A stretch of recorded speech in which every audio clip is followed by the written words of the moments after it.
আজকে আমরা জানব ছট পূজা সম্পর্কে। ছট পূজা হলো সূর্য দেবতা এবং ছটি মাতার পূজা।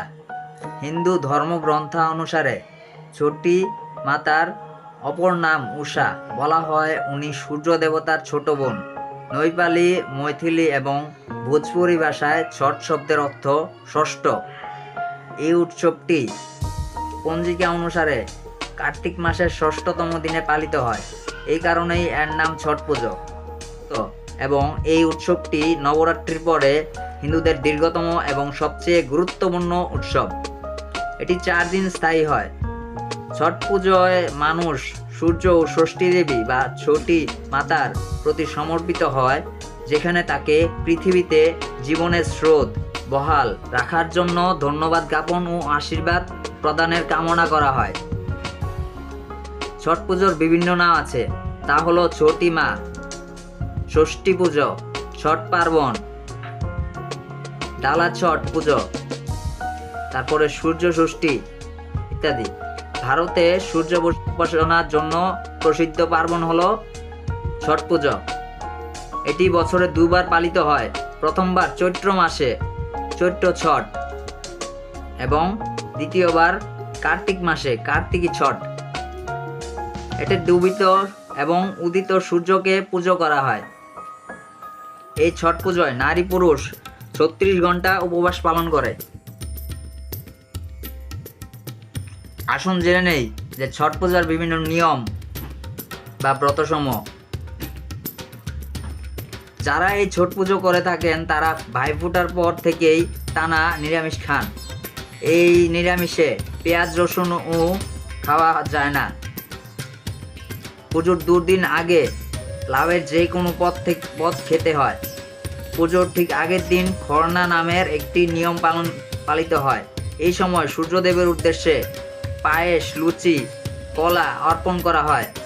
নদীর ঘাটে বসে এক মনে সূর্যদেবের আরাধনা করার পর নামতে হয় কোমর জলে।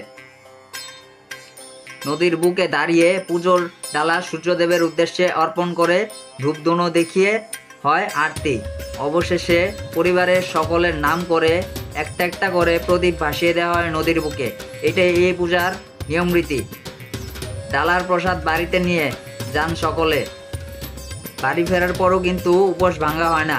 পরের দিন ভোরে আরও একবার সূর্য পুজোর জন্য ঘাটে যেতে হয়। প্রণাম করা হয় উদয়গামী আর অন্তর্গামী সূর্য এবং ষষ্ঠী দেবীকে। তারপরেই ব্রতীরা ভঙ্গ করেন উপবাস। সংসারের মঙ্গল কামনায় গৃহিণীরাই এই পুজো করে থাকেন। কলাসহ বিভিন্ন রকম ফল, ঠেকুয়া, চালের লাড্ডু পূজার প্রসাদ। ছট পূজার শেষ দিনে মৎস্যমুখী অনুষ্ঠান অনেক পরিবারে করে। এবার জানুন যে ছট পুজোয় মূলত বিভিন্ন পৌরাণিক কাহিনী সম্পর্কে, যে কেন ছট পুজো করা হয়।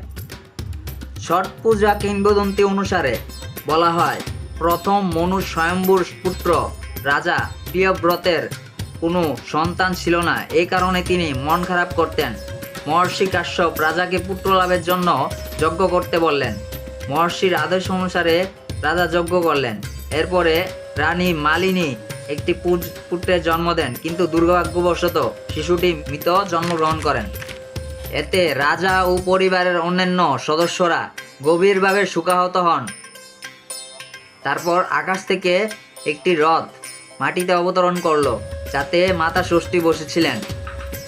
তিনি মৃত শিশুর দিকে তার হাত বাড়িয়ে তাকে আশীর্বাদ করেছিলেন, যা তাকে জীবিত করেছিল। দেবীর এই কৃপায় রাজা খুব খুশি হলেন এবং তিনি দেবীর পুজো প্রচলন করলেন। আবার বলা হয় বাল্মীকি রামায়ণ অনুসারে সীতা দেবী প্রথম ছট পুজো করেছিলেন। তৎকালীন অঙ্গপ্রদেশের মুঙ্গেরে সীতা 6 দিন ছট পালন করেছিলেন বলে জানা যায়। 14 বছর বনবাস কাটিয়ে ও রাবণকে হত্যা করে রাম সীতা উদ্ধার করার পর রাম ও লক্ষ্মণ সীতাকে নিয়ে অযোধ্যায় ফিরে আসেন। কিন্তু রাবণ বধের পাপ থেকে মুক্তি পেতে মুনি ঋষিরা রামকে রাজসূয় যজ্ঞ করার পরামর্শ দেন।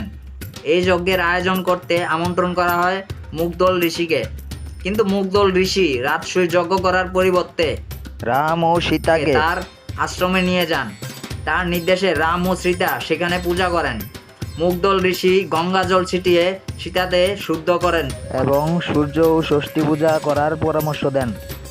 কার্তিক মাসের শুক্লপক্ষের ষষ্ঠী তিথি থেকেই ছট পূজা পালন করা হয়।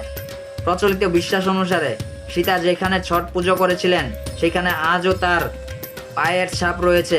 বহু মানুষ প্রতি বছর মুঙ্গেরের এই স্থানে এসে ছট পূজা পালন করেন।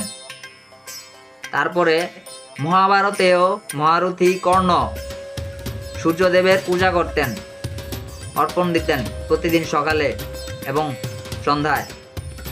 তারপর দ্রৌপদী যখন রাজ্যহারা হলেন, অর্থাৎ পাণ্ডবগণ যখন রাজ্যহারা হলেন, তখনও সূর্য পূজার করে আরতি করেন সূর্যদেবের। তো এই হলো ছট পুজোর বিভিন্ন কাহিনী এবং ছট পুজো কি কেন করা হয়।